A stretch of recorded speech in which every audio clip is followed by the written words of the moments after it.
Okay, so let's start. So today we are having a very invigorating session on Wi-Fi. And to present about Wi-Fi and the new standards that are emerging, we have Ankit Sethi with us. Ankit is a senior design engineer in NXP and has been with us for over a decade now. So welcome, Ankit, and let's start the presentation now.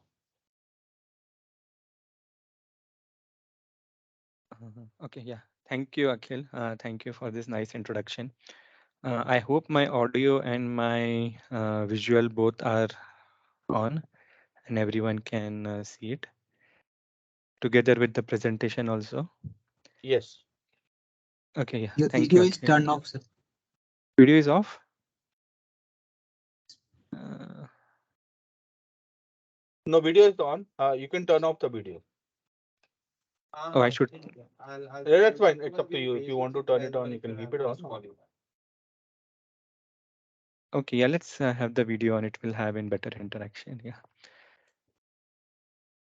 Okay, so welcome everyone, and it is my pleasure to present in this NXP Campus Connect and to meet all the talented and motivated engineers as well as the upcoming engineers and the community of students that we have with us.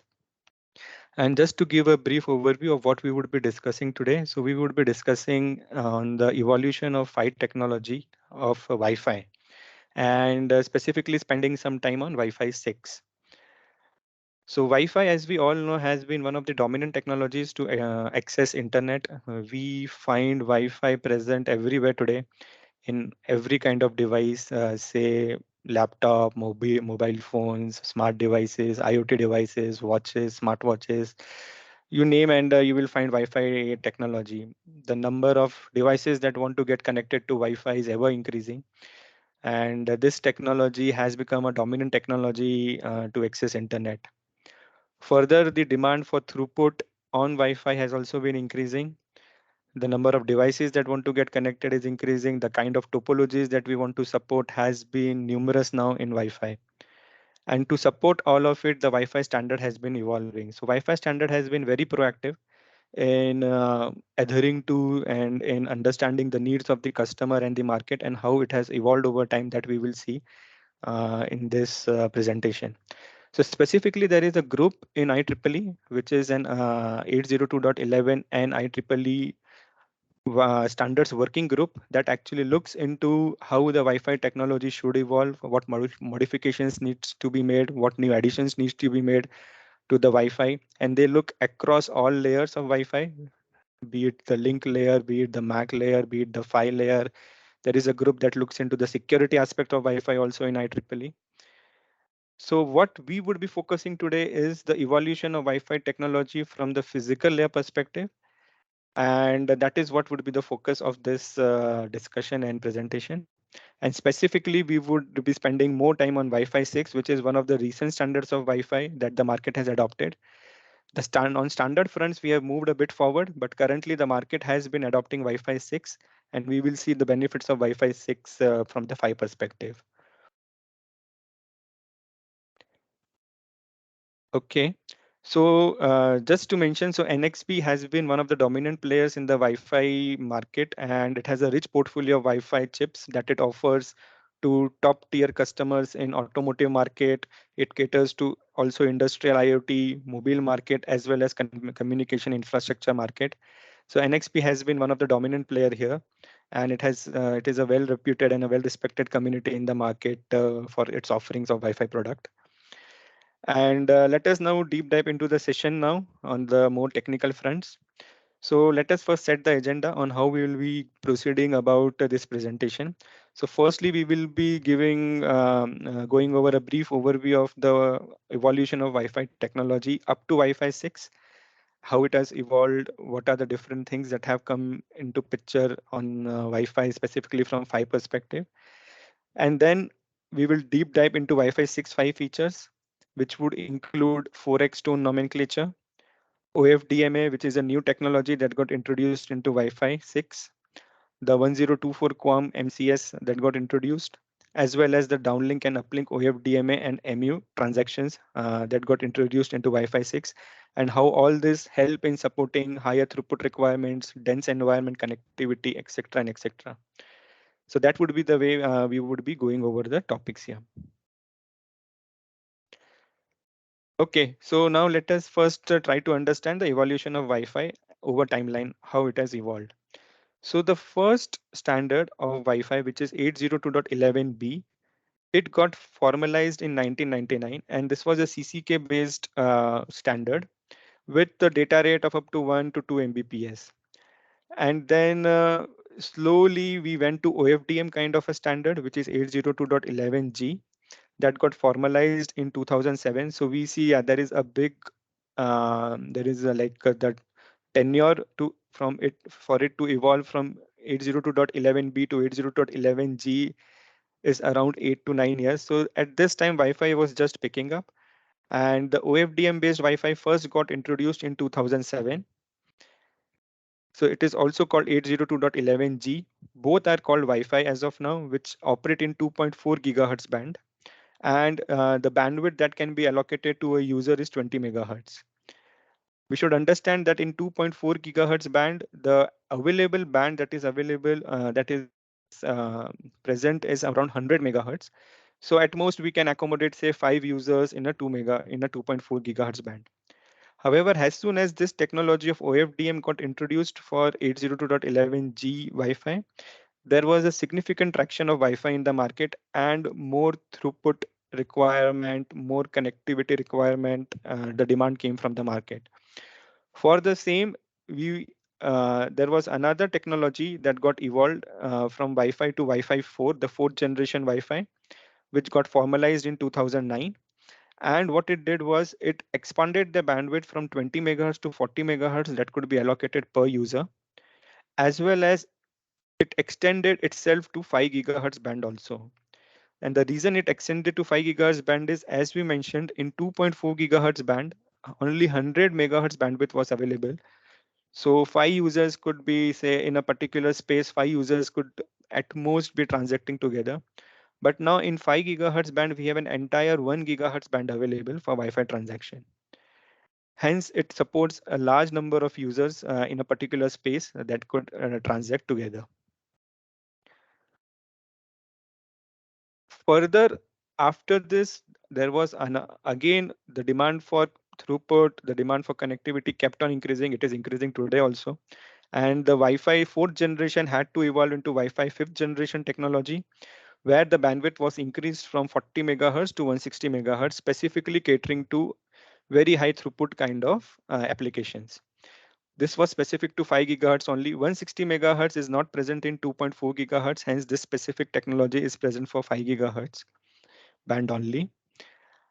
However, as we know, the throughput demand, it keeps on increasing, and the number of devices, specifically after this, when we had mobile coming in, the number of devices that wanted to get connected, all the smart devices coming in that want to get connected to Wi-Fi was increasing tremendously. And we required some specific and some huge modifications in Wi-Fi technology that could support multiple users together. And by multiple, I mean many users together. This technology that got evolved was Wi-Fi 6, which is more or less which more or less got formalized in 2020 and is currently one of the recent technologies in the market that people and that customers are accepting now. It is present not only in 2.4 gigahertz or 5 gigahertz band, however, even in 6 gigahertz band. So there is a variation of Wi-Fi 6, which is called Wi-Fi 6E, which means Wi-Fi 6 extended. And what it means is even the 6 gigahertz band can be used now for Wi-Fi. This band also gives us an entire 1 gigahertz of bandwidth available for Wi-Fi. There have been numerous enhancements that have been proposed in Wi-Fi 6. The 5 enhancements we will be going over, some special 5 enhancements we will be going over. The bandwidth that is available is 160 megahertz per user, in this case, the maximum bandwidth. And just to give a prelude, what is also is getting discussed in the standard is another technology, which is 802.11be, which plans to get formalized in 2023, which is the 7th generation of Wi-Fi. The IEEE standards team for Wi-Fi is currently working on it. More or less, most of the work is done. We expect that the technology more or less will be formalized here. Again, yeah, it caters to the demands of the market, which requires like AR, VR kind of applications, how we can have multi-link transmissions, etc., etc. So this is the current technology of Wi-Fi that is getting discussed in the standards. However, the technology that is currently getting adopted in the market is 802.11ax, which is a Wi-Fi 6 or 6E, and that we will be now deep diving into.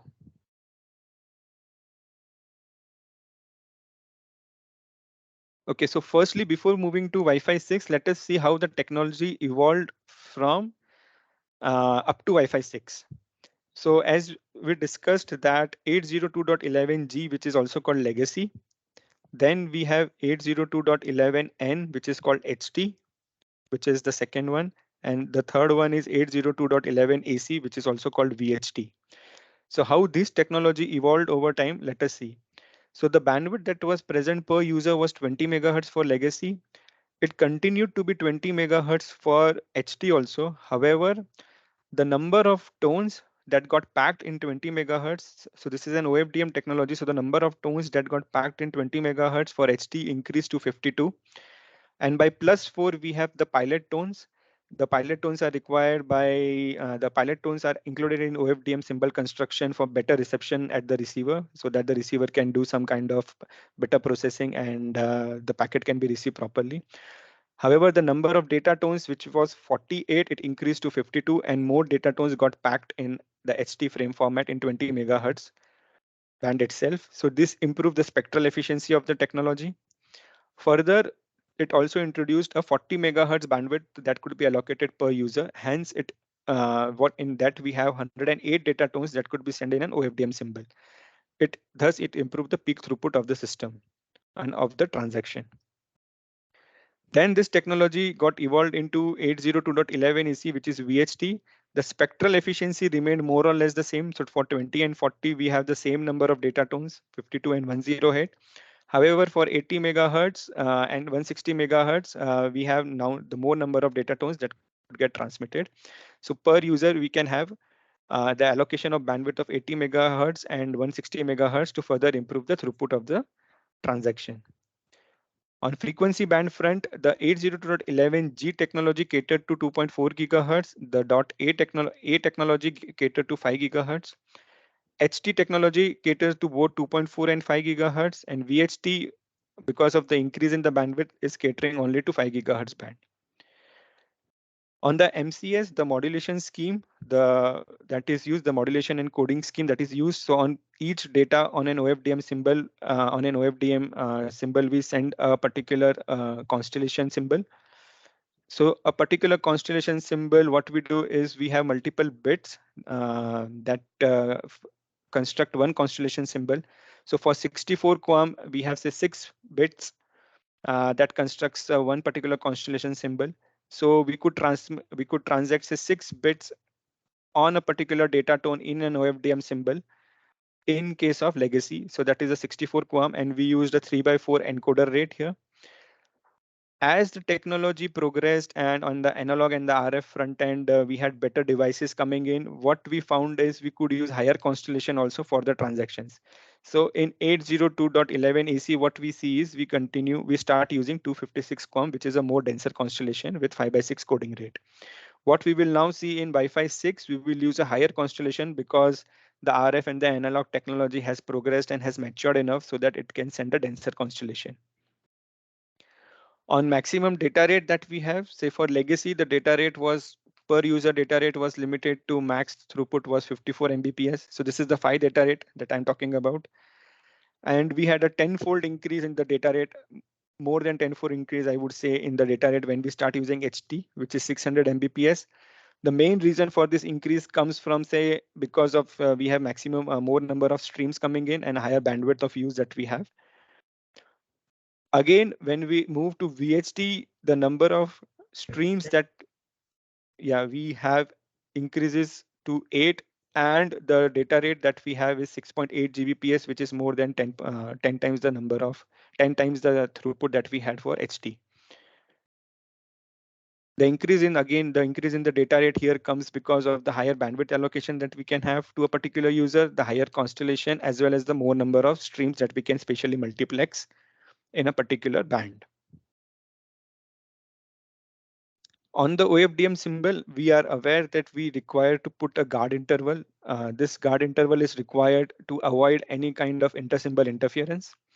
And the guard interval support was first for zero point 0.8 microseconds only for legacy frame format, for legacy technology.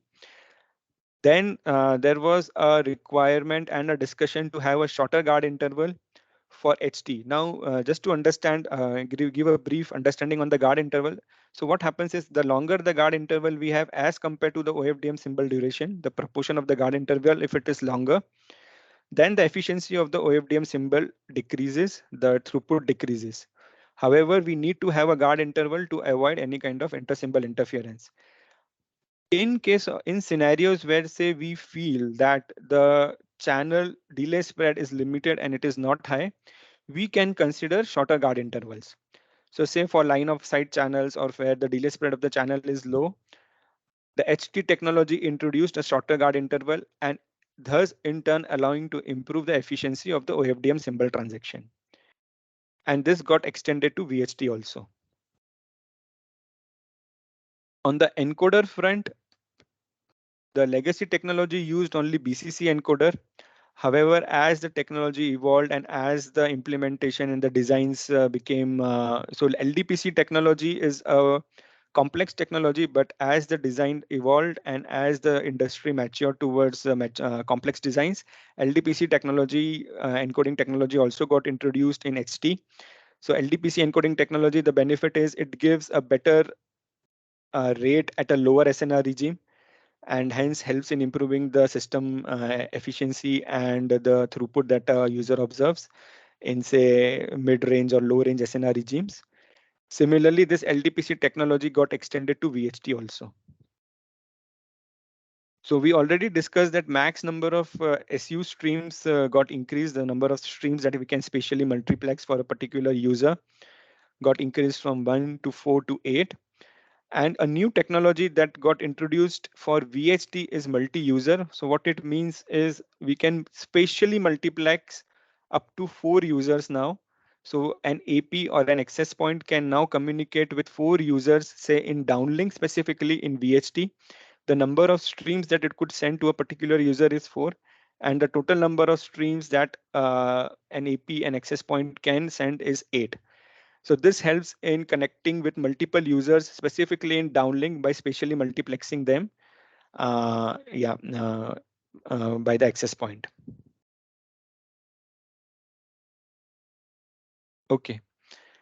So now we move to Wi-Fi 6 and try to understand the benefits of Wi-Fi 6.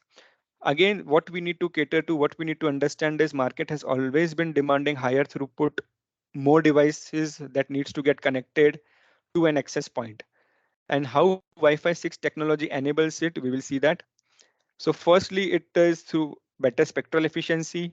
It delivers on peak throughput improvement, and it is better suited to dense environment where we have multiple devices getting connected. Some devices may have low throughput requirement, some devices may have high throughput requirement, some devices may have better want a very good latency. And how Wi-Fi 6 technology helps in improving the latency management also. One more feature that got introduced in Wi-Fi 6 is a longer range that got introduced in Wi-Fi 6. So it can cater to a longer range now as compared to the previous Wi-Fi 5 or Wi-Fi 4 technology. So a new packet format got introduced in Wi-Fi 6 to so as to be able to have a longer range transactions for to meet better customer requirements at that period of time. So these are the 5 feature highlights that we will be going over. And the SU and the MU throughput increased is through, say, the 4x tone spacing, which we will be going over. So the tone spacing of OFDM tones is reduced to 1/4 here. We have a guard interval of 0.8, 1.6, and 3.2 microsecond support. The throughput increase is also because now we have support for 1024 QAM. We will be going over this also. And the total number of streams that we support, the specially multiplexing possible is 8 streams. In MU-MIMO, when we have multiple users who are getting specially multiplexed, the support for 11AX has been now introduced to 8 users now. So this further improves the efficiency in dense environment when multiple users are getting connected. One of the major new technology that got introduced in Wi-Fi 6 is OFDMA. And what we will find is how we divide the bandwidth, available bandwidth between different users, and how it helps in improving the overall system throughput and better latency management. Together with this, what we also have is an uplink MU-MIMO or OFDMA that got introduced in Wi-Fi 6. So the uplink was not downlink. MU-MIMO was present in 11AC. However, uplink MU-MIMO was not present in 11AC, which got introduced in Wi-Fi 6. And both of these now help in managing dense environment better, where many devices are getting connected to an access point. And on the extended range front, as we discussed, that there is a new packet format getting introduced to for having transaction getting on a longer range in Wi-Fi. And some of the features that we will see for this extended range transaction is preamble boosting, the DCM, which is dual coded modulation, and longer GS. So we will be briefly going over all of these also. Okay, so first let us go over the 4x tones nomenclature that got introduced in Wi-Fi 6. So what is 4x tone? What does it mean? So in frequency domain, if we were to compare, say for L, HT, VHT, the delta F between the tones, so OFDM tones, the distance in the frequency domain was 312.5 kilohertz. And in time domain, if we were to see, an OFDM symbol was 3.2 microsecond together with a GI. And GI could have been zero point 0.4 or zero point 0.8 microsecond. Now, when we move from here to U, which is Wi-Fi 6 technology, what we see is the delta F has got reduced. The tone spacing has got reduced from 312.5 kilohertz to 78.125 kilohertz, which is 1/4 of what it was here. So now in 20 megahertz band, we are packing more number of tones. However, what we also should understand is in time domain, we are increasing the symbol duration from 3.2 microsecond to 12.8 microseconds with a guard interval options of 0.8, 1.6 or 3.2 microseconds. In hue, what has now happened is we are now packing more number of tones in the 20 megahertz, say for example in a 20 megahertz band. However, we are also increasing the symbol duration by 4 times here. Though we should understand that the guard interval duration is not increasing by 4 times, we have an option of guard interval of 0.8, 1.6 or 3.2 microsecond. So this will further improve the efficiency of the OFDM symbol transactions. So if we were to understand, say in case of HT, VHT, we were having 56 tones. In general, if say the number of tones were to increase by 4, it should have been around say 56 into 4, which should have been around 224. However, the number of tones that we have in hue here is now 242. And this is because we have an optimized guard. So between the two bands, we have a guard band. Say between 220 megahertz band, we have a guard band. So some tones are now being optimized and used from those guard bands, and hence it has improved the overall spectral efficiency. So what we see here is for HT, VHT, we had 56 tones out of 64 available tones that we were using. So the spectral efficiency was 87.5%. However, for hue, the spectral efficiency is now 94.5% because we are using 242 tones out of 256 available tones in 20 megahertz. And say similarly in 40 megahertz, we have 484 available tones. For 80 megahertz, we have 996 available tones. And for 160 megahertz, we have 1992 available tones. Increasing the number of available tones has one more advantage, and what we will understand is it is better suited to OFDMA, where we need to finally say slice the available bandwidth to different users. So that is possible if we have more number of tones available. And we will briefly be reviewing this also when we introduce the OFDMA technology in Wi-Fi 6. Okay, so the main benefit, what we need to understand is better spectral efficiency here of U packet OFDM packet format because of the number of tones that we are using, and the guard interval has not been increased by 4 times. We have a support of 0.8, 1.6 as well as 3.2 microsecond for guard interval. Okay, the other technology that got introduced for 1K was the 1K QAM, which is the modulation coding scheme that got introduced for Wi-Fi 6. And this was not present in the previous generation Wi-Fi technology because the RF and the analog technology was not mature enough to be able to send dense constellations. So now we can send 10 bits per constellation symbol on a particular data tone. And this is called 1024 QAM. Two new MCSs got introduced to support this, which is RAID 3x4 coding MCS10 and RAID 5x6 encoding, which is MCS11. So if we were to compare with 256 QAM, what we understand is because we are now sending 10 bits per constellation symbol instead of 8 bits per constellation symbol, the peak throughput now improves by 25%. So previously, an AP could have transacted, say in Wi-Fi 4 technology, an AP can transact it at most using 256 QAM. But now using Wi-Fi 5 technology, it can transact using 1024 QAM. And the peak throughput increase if say the AP transacts using 1024 QAM with its stations can increase by up to 25%. Let us now see how the peak PHY throughput comparison looks like when we compare Wi-Fi 5 and Wi-Fi 6. So say we have a Wi-Fi 5 peak throughput comparison, say for guard interval of 0.4. So let us consider the best case for Wi-Fi 5, where the guard interval of OFDM symbol is only limited to 0.4 microseconds. So what we see is for one stream, it is 0.87 Gbps, for four stream 3.5 Gbps, for eight stream 6.9 Gbps. However, as we move to Wi-Fi 6, for fair comparison, because Wi-Fi 6 has 4 times the symbol duration, the OFDM symbol duration is 4 times. Let us just take for now the 4 times. We increase the guard interval also by 4 times and we keep it 1.6 microseconds. What we see is the peak throughput improves to 1.13 Gbps as compared to 8.87 Gbps. Now this is more than 25%. And the reason for it is one improvement comes from using a higher constellation, a denser constellation of 1024 QAM, and the other improvement comes from the better spectral efficiency because we have more number of tones getting packed in as we saw in the previous slide. So that gives a further improvement, and hence the total improvement is around 29 to 30% in the peak throughput with Wi-Fi 6 technology. So for 4 stream, it is 4.5 Gbps, and for 8 stream, it is 9.1 Gbps. On top of it, what we also mentioned is we can have a guard interval of 0.8 microsecond. That flexibility is given by the standard in Wi-Fi 6 technology.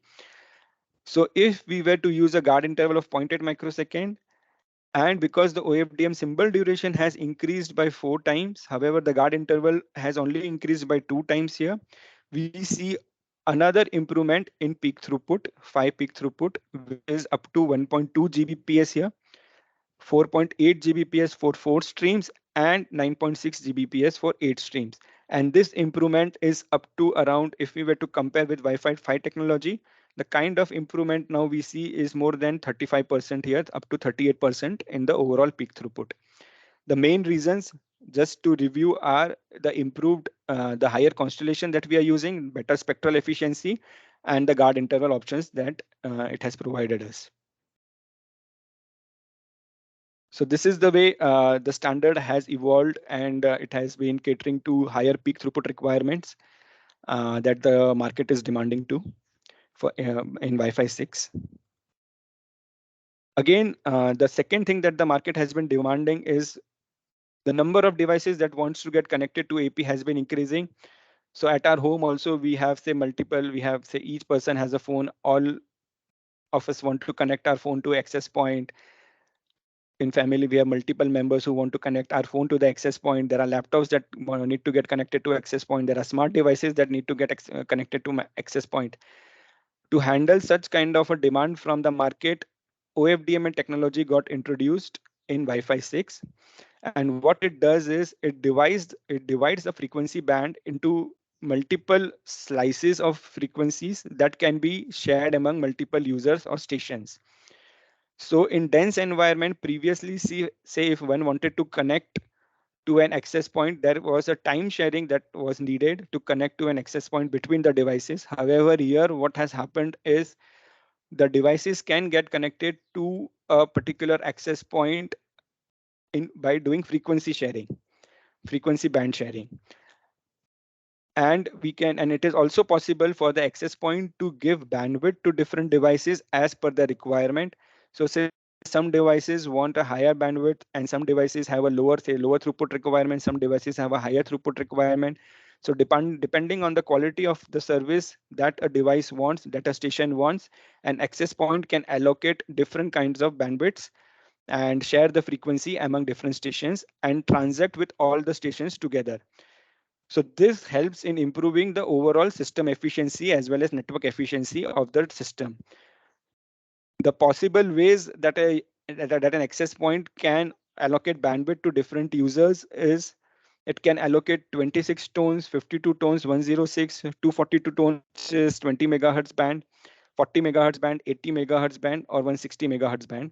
So lowest possible bandwidth that it can allocate to a stay is around 2 megahertz. Depending on the stay requirement, if it requires a higher throughput, it can be 4 megahertz and uh, and etc. etc. So yeah, if there is a user which has a very low requirement of bandwidth, what an access point can do is from the band that it has accessed into, it can allocate say only 2 megahertz of band to that user. We will go into more details about this, how this is done in the next slide.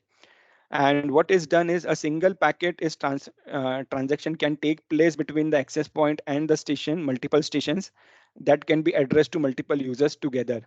So this also helps in improving on the latency requirement. Now each user is connected all throughout the duration. There is no time sharing involved, and hence the latency that the user experience when it is connected on OFDM, it is connected through OFDM technology is very low because it continues to be connected throughout the duration. There is no time sharing here. And this OFDMA technology is supported both for uplink as well as downlink transaction. By downlink transaction, I mean when AP is sending data to multiple stations, and by uplink transaction would be when all the stations are sending data to AP. So for both cases, this OFDMA technology is supported, and what it means is even say if multiple users want to send data to an AP, then also we have an OFDMA, an AP can allocate different bands, slice the available band into different bandwidths, smaller or larger bandwidths to particular stations so that they can transfer their data as per their requirement, as per their throughput requirement to the access point. Let us see how this is done with OFDMA technology. So this is resource RU means resource allocation. So say for 20 megahertz, we have 242 data tones available, and that is divided say into 26 tone RUs, 26 tone resources.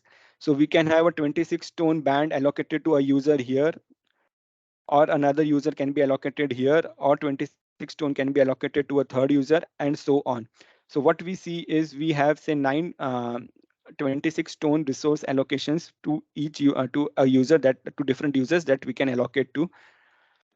What we also need to see is there is a guard interval here. So say an AP is transacting on a particular 20 megahertz band, then there could be another AP transacting on some other 20 megahertz band here. What we need to ensure is the first AP signal is not leaking into second AP's transaction. And hence we have a guard interval which is present, a guard band which is present here to support such kind of, to avoid such kind of leakage into the other user's transaction or the other BSS, that is what we say.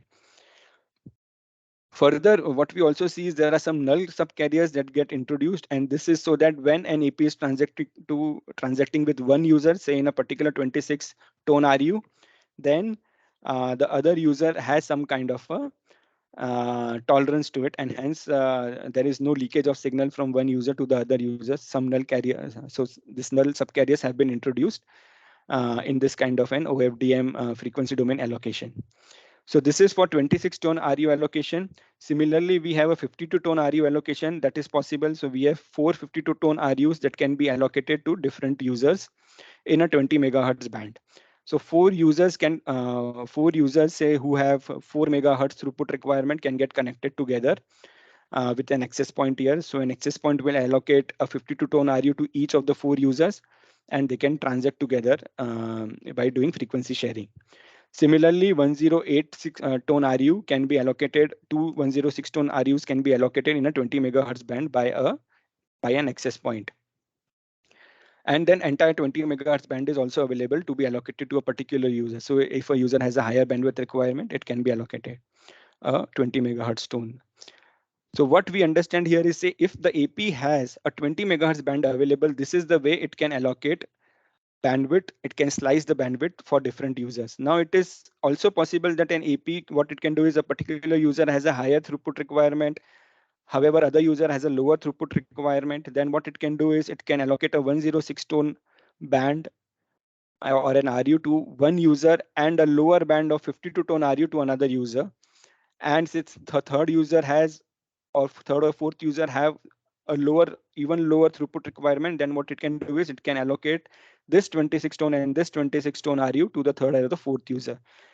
So AP has the flexibility now to choose how much band or how many tones it wants to allocate to a particular user, and it can slice the band as per the user throughput requirement. So it can choose this 106 tone RU for the highest throughput requirement user, followed by this 52 tone RU, and followed by these two 26 tone RUs. And that, thus it can allocate the entire 20 megahertz band and transact with four users as per their quality of service requirement.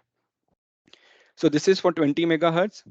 Similarly, we have RU allocation for 40 megahertz also. So if an AP has access to 40 megahertz band, if a 40 megahertz band is available for transactions, then we have such kind of a 26 tone RU allocation that is possible on the 40 megahertz band. Again, there is a guard interval to avoid any leakage of signal in any other nearby transactions that are happening. We have null subcarriers being placed to avoid leakage of signal that is being transacted from one user and to the other user. And what we now see is now there is an RU allocation possible of 220 megahertz also in 40 megahertz band. So one particular user can be given 120 megahertz band out of it, and other user can be given another 20 megahertz band out of it. So say there are two users present, and an AP has access to to this 40 megahertz channel. What it can do is it can divide the band into 220 megahertz band and connect with the two users together in frequency domain, and share the band with those two users and remain connected with those two users together. Just to re-emphasize, this was not possible before, because if say a 40 megahertz AP if say an AP which has acquired a 40 megahertz channel wanted to connect to two users before, what it had to do was to do time sharing. It was to first say do a transaction of 140 megahertz with one particular user, and then move to second user and do a transaction of another 40 megahertz. However, now what is possible is both the users can get connected on a 20 megahertz band, do frequency sharing among themselves. However, in time, they can remain connected to AP, and thus it helps in better managing the latency at the receiver's end. There are less number of jitters and less number of say packet drop that happen because of such kind of such kind of frequency allocation, OFDMA frequency allocation. And say if only there is only a single user, AP is free to give that entire 40 megahertz band to one particular user. So the philosophy remains the same for 80 megahertz also. So this is 80 megahertz OFDMA allocation, the flexibility that the AP has in allocating bandwidth to the user. And I won't go over it in detail, but the philosophy remains the same. Say if an AP wants to get connected with three devices, first device has highest throughput requirement, followed by second, and followed by third and fourth device. What it will do is it will allocate this 40 megahertz band to the first user, followed by this 20 megahertz band to the second user. And for the third and the fourth user, it can allocate these two bands. So if there are more users with lower throughput requirement, what it can do is it can take these slices of bands and allocate to other users, and these slices of bands and allocate to other users also who that has lower throughput requirement. So more users can also get connected to the AP by doing frequency sharing and continue to remain connected with the AP. Similarly is the philosophy for 160 megahertz. So I won't be going over in detail on this, but it just is a duplication of 80 megahertz to 160 megahertz.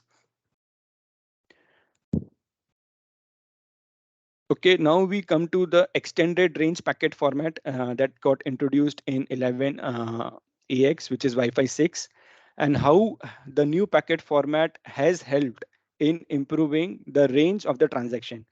So there are three things that 11AX technology has introduced, Wi-Fi 6 technology has introduced in this packet format. One is the preamble boosting. So in every packet format that we would see, what we would see is there is a preamble, which is then followed by data. This is the way a packet gets constructed from the PHY perspective. So there is a PHY preamble first, and then there is a data followed by a data. For extended range, what we need to understand is we need to understand that both preamble can be received at a longer range as well as data can be received on the longer range. For data to be received on a longer range, a new coding scheme, which is dual coded modulation, got introduced. What it does is in the frequency band in which we are transacting, the same data in the frequency domain gets replicated. So whatever information we are sending here in frequency is getting replicated here in frequency. So a receiver, when it receives the data, it receives multiple copies, say 2 copies of this information, and it can do some kind of a combining at the receiver, does some kind of combining to help it receive the data in low SNR regimes also. So by low SNR regime, we want to emphasize that we are transacting at a longer range, hence the SNR is low. So for low, in longer range, when the SNR becomes low, when the receive power is low, the receiver can combine this information and decode the data in low SNR regime. So DCM is the modulation that got introduced to decode the data. For preamble to be received in low SNR regime, what got introduced is this part of the preamble got boosted by 3 dB, and this part of the preamble also got boosted by 3 dB. So this helps in improving the SNR of those parts of the preamble by 3 dB in longer range scenario. For the other portions of the preamble, there was a time duplication that was present for other symbols of the preamble. Hence, what the receiver will do is it will look into both of these symbols, combine them, and then decode it, and hence improve its decoding efficiency. And it is now able to decode in lower SNR regions because there is a time domain duplication. So three things we have here. One is power boosting, which is for few symbols of the preamble. The second is time domain duplication of the same symbols in the preamble. Here and here we have time domain duplication. The receiver needs to combine the duplicated information that it is receiving in time. And then on data, we have duplicated information in frequency that the receiver needs to combine. And when it does some such kind of combining of information, it can decode the data in lower SNR regime as well as in extended range. When the range is large, when say AP is far off from the station, and the SNR that the station sees is low. In such kind of scenario, such kind of a packet format helps. The third thing that is introduced is a longer GI of 3.2 microseconds. So in the previous technology, we saw that the guard interval was up to zero point 0.4 or zero point 0.8 microseconds. Now a guard interval, as we discussed, helps in avoiding inter-symbol interference in OFDM.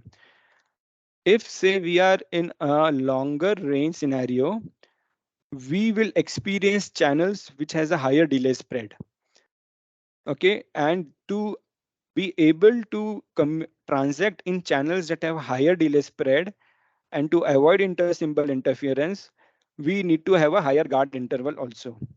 Hence, in Wi-Fi 6, this guard interval of 3.2 microsecond got introduced that we have here, which enables that in longer out range and outdoor applications, when there are multipath components, different multipath components coming in from different reflections, say in a longer range scenario, the delay spread of the channel that we observe is high, and we need to construct or have a longer guard interval here so that there is no inter-symbol interference in those cases and there is a smooth transaction that can be enabled. So these are the few features from the PHY perspective that enable longer range transaction in Wi-Fi 6. Okay.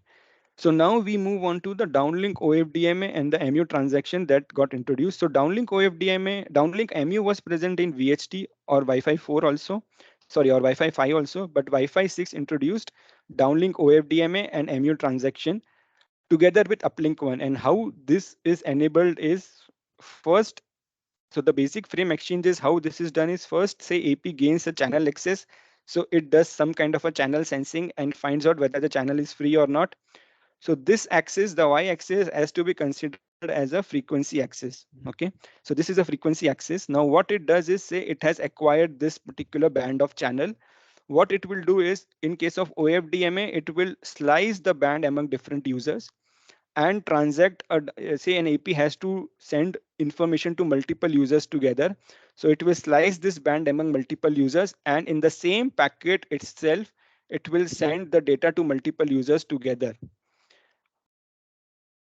Again, it will send some kind of a trigger to the user, letting them know that they need to send an ACK back. So after 16 microseconds, an uplink OFDMA transaction will be enabled by all the users, in which all the users will send an ACK or a block ACK back to the access point, letting the AP know that they have received the data or not. And this they can send in the same band that was allocated to them.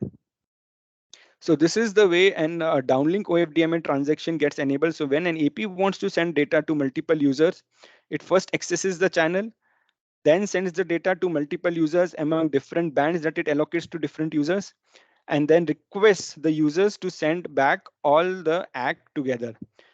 Note that this was not possible before because uplink transactions were not possible before in Wi-Fi 5 technology. So to even to get an ACK back, the AP would first pull the first user. Then after 16 microseconds of receiving the ACK from the first user, it would port the second user, then the third user and the fourth user.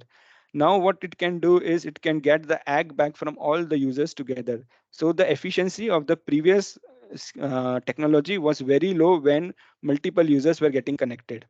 This all improved by having this kind of an OFDMA or a multi-user MIMO technology in Wi-Fi 6.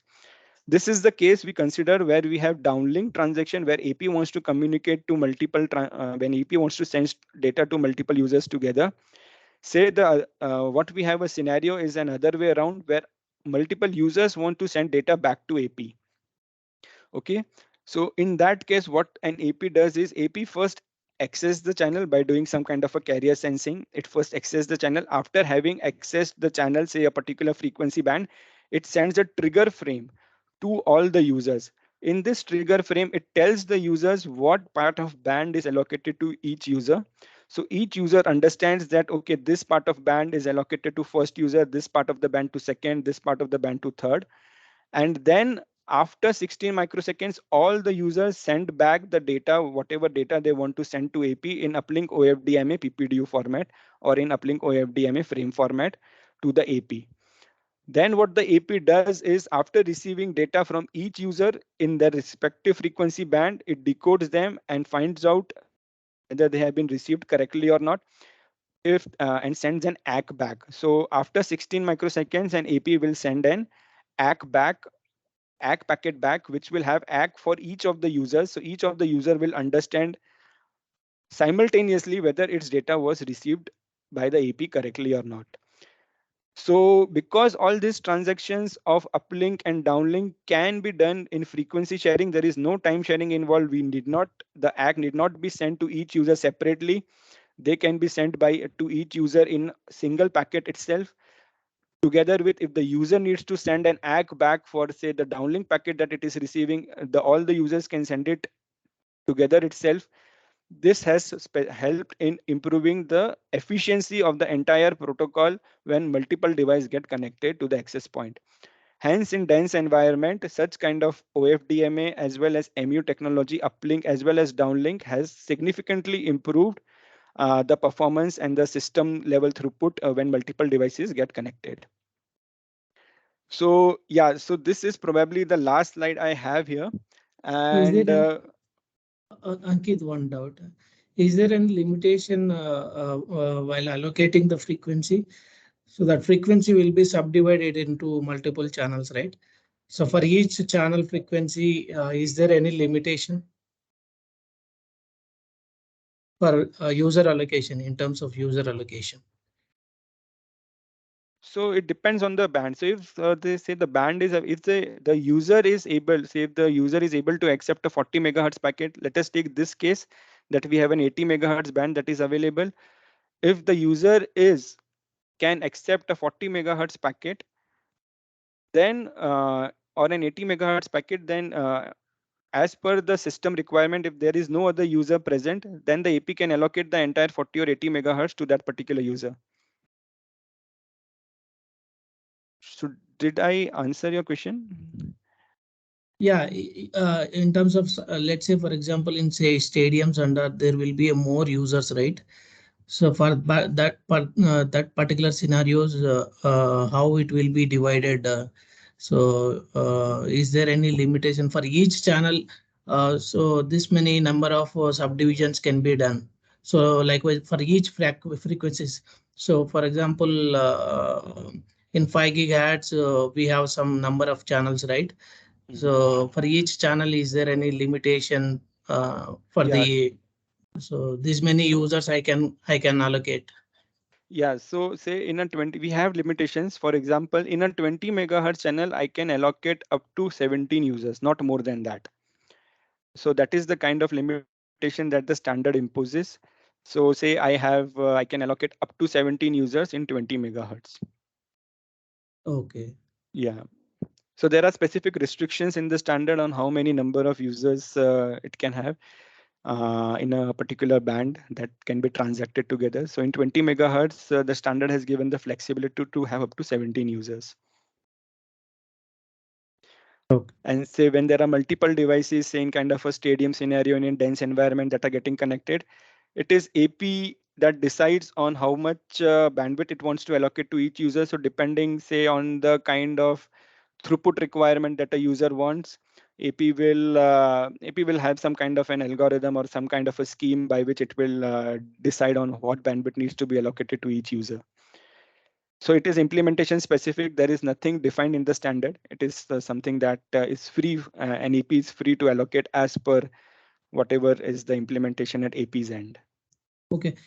So one more question is how AP identifies the user's data requirement, So data there rate are some requirement. specific trigger frames that have been introduced in the standard. So there is a buffer status report data frame, for example. So those kind of trigger frames, AP will first send to multiple users, or it will poll multiple users together, find out what kind of buffer status is present with multiple users, and it will understand what kind of bandwidth needs to be allocated to multiple users.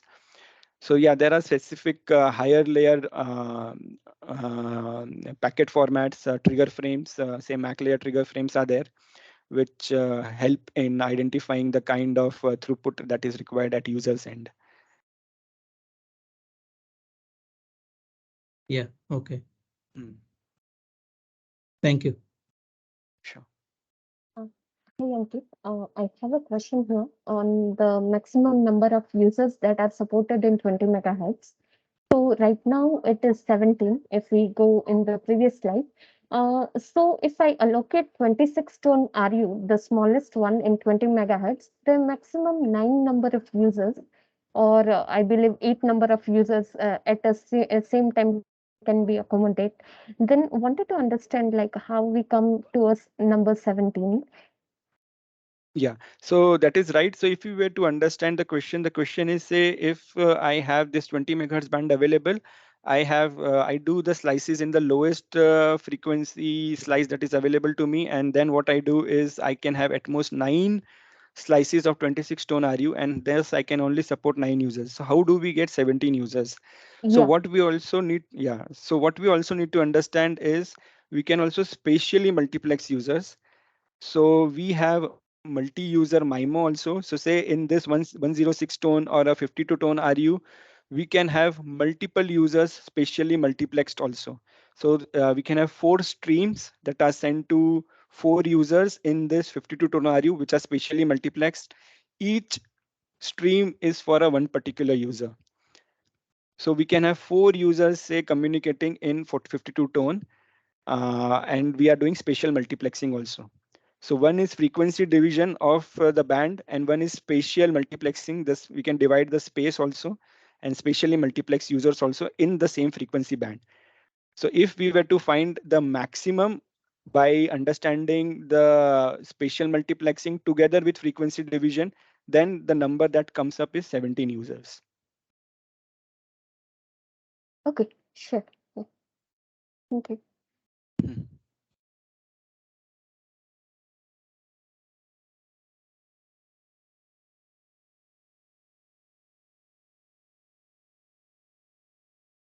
Okay, so we are open for questions here. Just people can feel free to chime in. Students who are connected, other engineers, just feel free to chime in.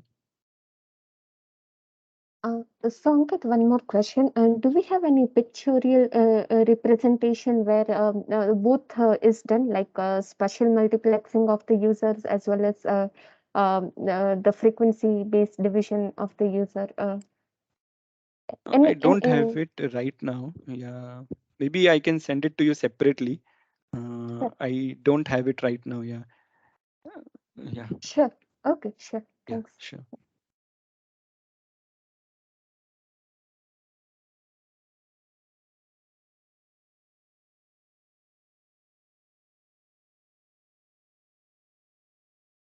Ankit, what will be the PAPR for the OFDM and OFDMA packet? So for a higher bandwidth range, typically, any idea on that? So yeah, if I understand correctly, it remains more or less the same. I can check, but I think the PAPR requirement for OFDMA, there are some symbols in the packet format that may require, but in general, it remains more or less the same. The PAPR requirement doesn't change in OFDMA frame format. Okay, so how much the number actually? Any idea on the So it number? is around, yeah, 10 to 12, yeah, means the mean is around 10 to 12 dB. So PAPR is a very subjective topic in the sense what kind of data gets transmitted in a particular symbol. So so depending on what data is in a particular symbol, if say the data has a lot of duplication, the PAPR would be very high. Say if the data is duplicated in frequency domain, a lot of common things are there in frequency domain, the PAPR would be very high. But say the data is not, if there is a very a different kind of data that is getting transmitted across frequencies, then the PAPR will be low. In general, it is around, say the mean is around, or the 70 to 90 percentile point is around 12 dB or so. That is what the benchmark is, say, for the PAPR of OFDM symbol. Yeah. Okay. Thank you. Yeah.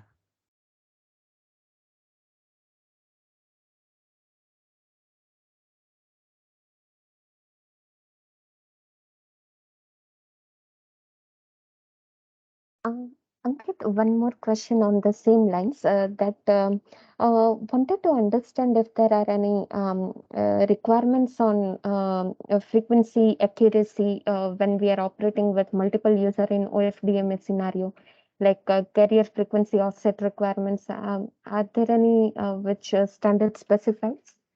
Yeah, so that's a good point actually. So if we come and if we try to understand, so what happens is, say in frequency domain, previously the tone spreading, sorry, the tone gap between the two tones was 312.5 kilohertz in the previous standards.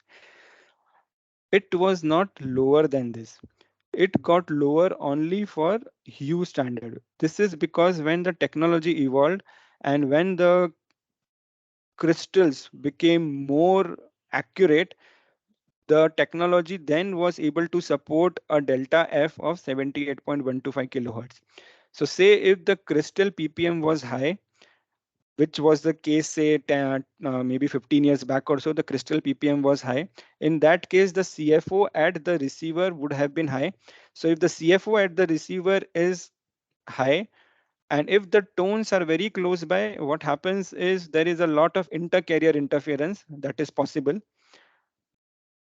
But now, because the technology has evolved and the CFO, the crystals have been more accurate, and the crystals, the CFO that is seen at the receiver's end is low, it is possible to have a lower tone spacing of 78.125 kilohertz here.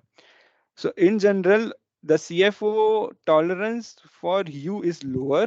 However, the technology has evolved to that level that whatever CFO is present now is quite low, and we are able to have good transactions with the hue technology, with hue frame formats. Uh, Okay, thanks. One more question in the same line, if multiple in FDMA scenario, when multiple users are operating in the same bandwidth, at that time, are there any constraints on CFO or particularly? So when multiple users are operating together, Yeah. so there is one thing which we need to point out. Say when specifically, let us take the case of uplink transaction. So when say all the users are transacting together to the AP. Okay, in this case, what we need to ensure is the CFO that the AP sees from all the users. Say in OFDMA, there are multiple users who are transacting an uplink packet to the AP. So in that case, we have a very stringent requirement that the CFO between the access point and all the stations should be within 300 hertz.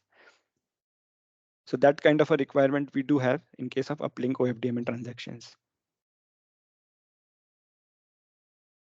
Okay, sure. Thank you. Yeah.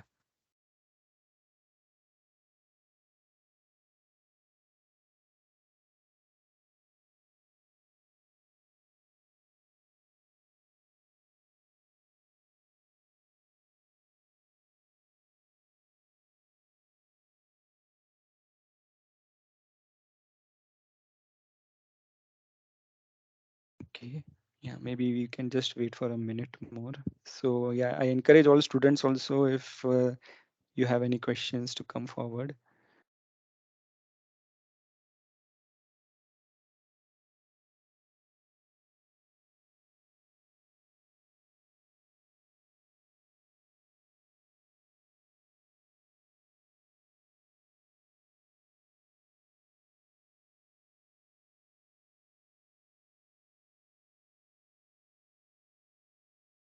Okay, I think then we don't have any further questions here. So yeah, if people are interested to get more details about the PHY layer, they can refer to this standard 802.11x draft 8.0 Wi-Fi 6. It is a quite detailed standard where people will be able to find much more information, not only from PHY perspective, but from MAC perspective or from higher layer perspective also.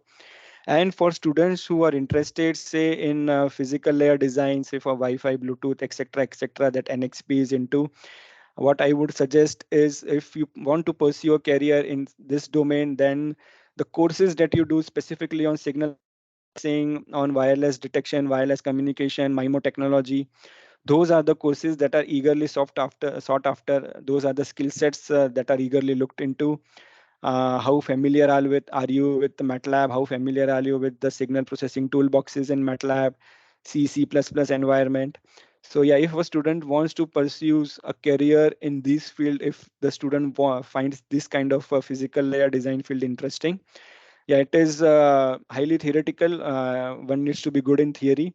So all the courses that say someone in telecommunication specialization or communication and signal processing specialization does, one needs to be very good at it. Information theory, I would say, detection and estimation theory, etc., etc. So yeah, but yeah, we are here to welcome all the great talent, and anywhere else also, if you find interesting physical layer work, I would encourage students to just go over these topics in more seriously and in more detail. Yeah.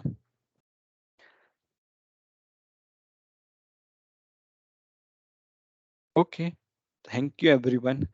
Then maybe we can stop here. Thanks a lot for your time, and it was a pleasure to be able to present this to everyone here. Thank you. Thank you, sir. Thank you so much. It was a very insightful session. Hope everyone has get grab a lot of knowledge from you. Thank you. Thank you. Thank you.